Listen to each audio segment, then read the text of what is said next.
Salut tout le monde, on se retrouve aujourd'hui pour une nouvelle vidéo. Donc comme vous avez pu le voir dans le titre, aujourd'hui je vais vous présenter mes favoris de l'année 2020. Parce que oui, bon vous le savez, nous sommes en fin d'année et donc je trouvais ça cool de vous montrer en fait tous les produits que j'ai préféré utiliser cette année. Parce que cette année quand même je trouve que j'ai eu pas mal de pouces au niveau capillaire. Parce que on va dire que c'est vraiment à partir de juillet, août 2019 que j'ai commencé à m'occuper de mes cheveux, que j'ai commencé à regarder vraiment des vidéos sur YouTube, que j'ai commencé à me dire ouais bon Noémie, faut vraiment que tu fasses quelque chose là, c'est là ça va plus. Et puis c'est surtout à partir de cette période là que j'ai commencé à aimer mes cheveux. Donc voilà, on va pas tarder à commencer la vidéo, faut faire très vite parce que elle est censée sortir tout à l'heure là. Il est quelle heure?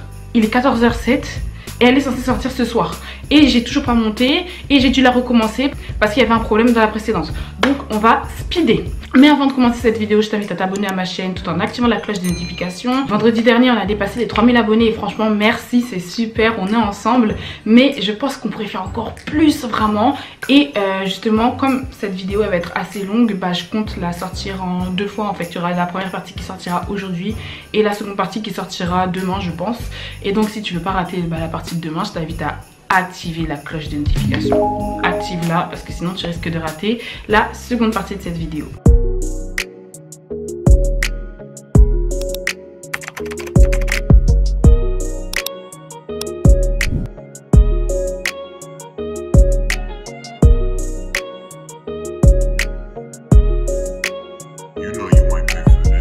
Donc maintenant que tu t'es abonné, on peut commencer. Du coup c'est parti pour la première partie.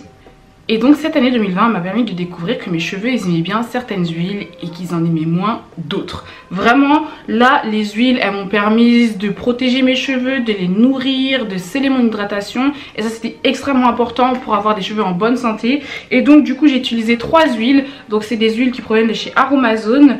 La première c'est l'huile de ricin. Alors l'huile de ricin elle est connue parce qu'elle fortifie énormément les cheveux. Elle est aussi connue parce qu'elle stimule la pousse, donc ça c'est bien. Moi j'avais l'impression en fait qu'elle gainait aussi mon cheveu. À chaque fois que j'utilise de l'huile de ricin sur mes cheveux ils sont tellement doux, ils sont tellement malléables et tout.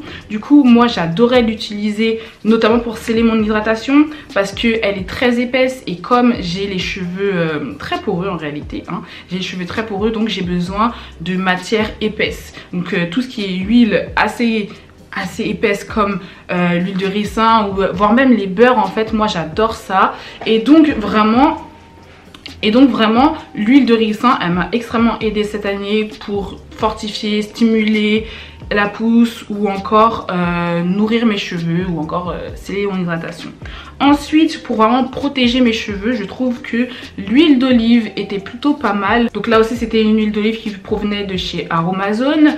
Elle est bio, d'ailleurs toutes mes huiles sont bio hein. C'est très important parce que si vous mettez ça sur votre cuir chevelu, faut pas qu'il y ait de produits bizarres. Vous voyez quand même le cuir chevelu c'est une partie sensible hein. L'huile d'olive c'est une huile qui est connue pour protéger les cheveux. C'est une huile aussi qui va donner de la brillance aux cheveux aussi. L'huile d'olive dedans en fait il y a du squalène. C'est une matière qu'on retrouve dans le sébum. Et en fait le but du squalène ça va être de protéger la fibre capillaire et le cuir chevelu. Et justement il y a une forte concentration en squalène dans l'huile d'olive pardon. Je vous avais fait une vidéo à ce sujet là. Si je la retrouve je vous la mettrai juste ici dans le petit i. Vraiment l'huile d'olive elle était hyper bien. Donc elle j'adore l'utiliser en bain d'huile. Elle protège mes cheveux juste avant que je fasse un shampoing. Parce que un shampoing je trouve que c'est quelque chose qui quand même attaque un petit peu les cheveux vous voyez. Donc du coup j'adorais utiliser l'huile d'olive. Et puis surtout c'est une huile qui apporte de la brillance aux cheveux.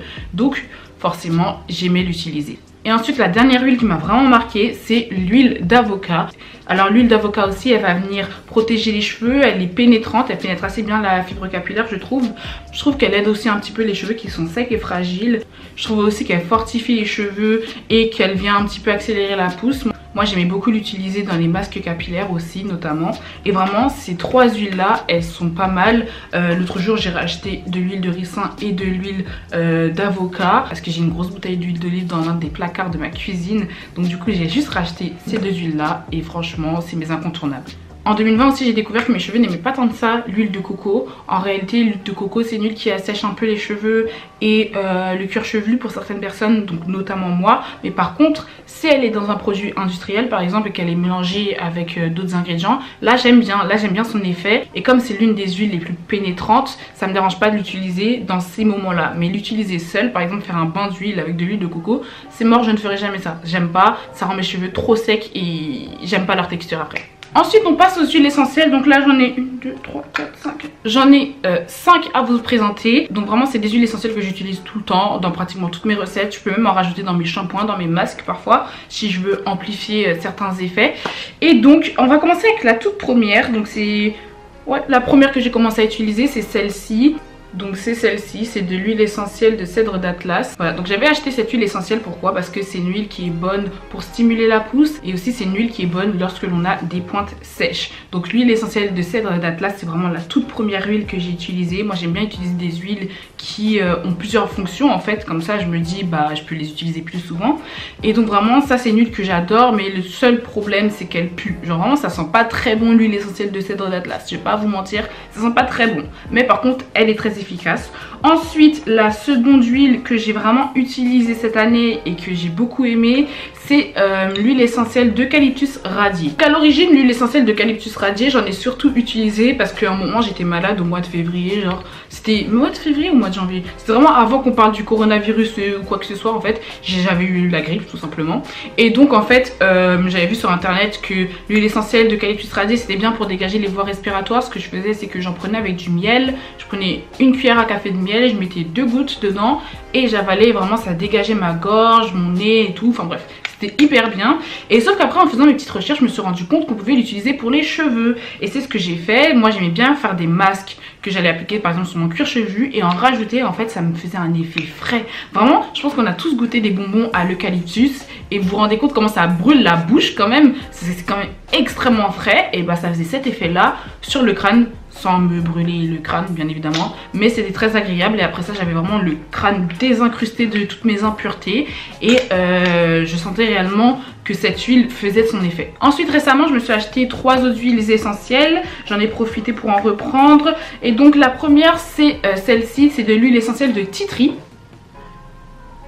Donc l'huile essentielle de tea tree, moi je l'aime beaucoup parce que en fait elle est purifiante, elle est fortifiante, elle est assainissante. Donc pour la mettre sur mon cuir chevelu je trouve que c'est parfait en fait, j'aime beaucoup. Donc encore une fois si je fais un masque que je compte mettre sur mon cuir chevelu, je l'utilise. Vraiment elle va venir aider à ce que mon cuir chevelu soit propre, ça va vraiment m'aider à nettoyer mon cuir chevelu. Donc du coup ça peut être bien aussi dans les shampoings. On peut aussi faire un combo eucalyptus radié et tea tree. Vraiment le combo de ces deux huiles essentielles là c'est hyper bien parce qu'il faut savoir un truc, c'est que les huiles essentielles fonctionnent mieux lorsqu'elles sont en synergie en fait.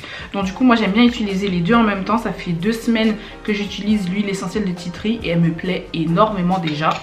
Si vous avez des pellicules, vous pouvez très bien venir utiliser les huiles essentielles d'eucalyptus radié et de tea tree. Ça peut être hyper bien pour vous. Après moi j'ai jamais eu de pellicule, du coup je peux pas vraiment vous dire ce que je pense de ça. Voilà, j'ai jamais eu de soucis par rapport à ça, mais c'est connu pour lutter contre les pellicules.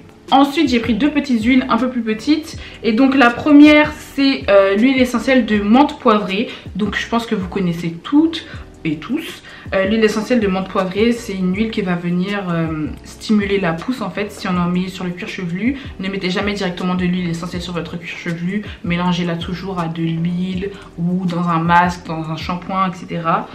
Faut pas trop en abuser l'huile essentielle de menthe poivrée parce que ça peut un peu devenir dangereux. Faut faire attention, voire même en fait toutes les huiles essentielles, faut pas en abuser. Les huiles essentielles en fait c'est des concentrés en fait, donc faut faire très attention. Donc quelques gouttes suffit. Par exemple tu fais un masque, tu peux mettre 5 petites gouttes au début, voilà. Voilà, c'est quelque chose qui est quand même connu pour stimuler la pousse. Après, comme ça fait 2 semaines que je les ai, je vais voir sur le long terme si ça va vraiment fonctionner.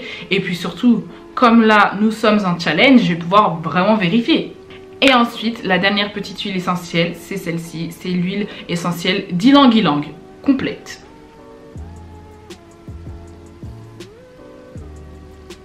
Donc l'huile essentielle d'ylang-ylang complète, et il me semble qu'elle provient de Madagascar. Donc c'est genre de la vanille je crois, c'est un truc comme ça. Et donc cette huile essentielle là, elles sont très bonnes déjà. Si vous la mettez dans vos masques capillaires fait maison et tout, ça peut être pas mal. Elles sont très très bonnes je trouve. Donc l'huile essentielle d'ylang-ylang, il me semble qu'elle est connue pour stimuler la pousse. Elle est bien lorsqu'on a des cheveux qui sont ternes, cassants ou abîmés. Donc ça elle est plutôt pas mal. Et du coup bah moi pour l'instant je la teste encore hein, comme les 3 huiles précédentes que je vous ai montrées. Je la teste encore, j'attends de voir si ça aura des effets sur mes cheveux, même si j'ai pas les cheveux ternes, cassants ou abîmées, mais j'essaie de voir quand même s'il y aura une amélioration quelque part. Mais vraiment ces huiles essentielles là, elles sont très connues pour aider les cheveux. Par contre, il faut savoir un truc, c'est que lorsque vous utilisez des huiles essentielles, il faut toujours faire un test dans le creux de votre coude pour voir si vous n'êtes pas allergique en fait. Ensuite, maintenant, on va passer à tout ce qui est nettoyant pour cheveux, donc shampoing, co-wash, etc., etc. Et donc, on va commencer avec les co-wash parce que comme vous le savez, je suis une grosse fan de co-wash. Je suis pas très shampoing parce que j'aime pas trop la texture de mes cheveux lorsque j'utilise un shampoing. Genre vraiment, j'ai l'impression que ça soulève toutes mes écailles. Bon, d'un côté, ça montre que ça les nettoie, mais je sais pas, je suis pas très à l'aise lorsque j'en utilise. Du coup, moi, je préfère utiliser des co-wash comme celui-ci. Celui-ci, c'est le co-wash de la marque Azayem. Azayem qui est l'une de mes marques préférées. Donc c'est celui de la gamme Dry and Itchy. Donc en gros la gamme elle est faite pour prendre soin de son cuir chevelu, ce qui est très important pour la pousse des cheveux. Si votre cuir chevelu est en bonne santé, vos cheveux pousseront très très bien. Donc voici à quoi ressemble ce produit. Je vous l'avais déjà présenté dans ma routine capillaire parce que voilà, il sent extrêmement bon. Il sent extrêmement bon, il sent le frais et lorsqu'on l'utilise en fait il y a un petit effet chauffant. Pourquoi? Parce qu'il y a de l'huile essentielle de tea tree dedans. Parce que oui, il est à l'huile essentielle de tea tree et à l'huile d'avocat. Donc franchement il est pas mal. Donc c'est pour ça que je vous ai dit vraiment l'huile essentielle de tea tree ça peut être pas mal lorsqu'on a des problèmes de cuir chevelu, pour réguler le sébum, lorsqu'on a des problèmes de pellicule ça peut être pas mal. Et vraiment ce co-wash là il avait un effet stimulant sur mon crâne. Et ça j'ai adoré, j'ai trouvé ça ingénieux. C'était la première fois que je trouvais un produit du commerce qui me faisait ça en fait. Et de toute façon tous les co-wash de chez Azayem, peu importe leur gamme, tous leurs co-wash sont bien. Ensuite en parlant de co-wash, je vais vous en présenter un qui est plutôt pas mal. Il est beaucoup plus petit, c'est le co-wash de chez Eden Body Works. Donc c'est le Cleansing Co-wash. Il est vraiment minuscule, hein, c'est un 236 ml, hein. Il est tout petit. Et donc ce co-wash là, je ne l'ai pas fini comme vous pouvez le voir, il en reste encore au fond. Hein, mais donc cette gamme elle a la noix de coco, donc tous ceux qui n'aiment pas la noix de coco je vous conseille de fuir. Mais moi comme je l'ai dit précédemment, si l'huile de noix de coco, le lait de coco c'est mélangé à d'autres ingrédients, moi il n'y a pas de problème là-dessus, hein, ça fonctionne. Et donc vraiment ce co-wash je l'aime beaucoup parce qu'il suffit d'avoir une toute petite portion de co-wash, mais vraiment une minuscule portion de co-wash et d'en étaler sur sa longueur, sur sa mèche, pour que ça puisse légèrement mousser en fait. Normalement un co-wash ça mousse pas, c'est pas un shampoing du coup ça ne mousse pas. Mais celui-ci il mousse légèrement en fait et s'étale parfaitement sur la mèche. Et après il suffit juste d'avoir les cheveux humidifiés au préalable. Et pour démêler les cheveux c'est incroyablement rapide. Vraiment moi j'adore ça. Voilà.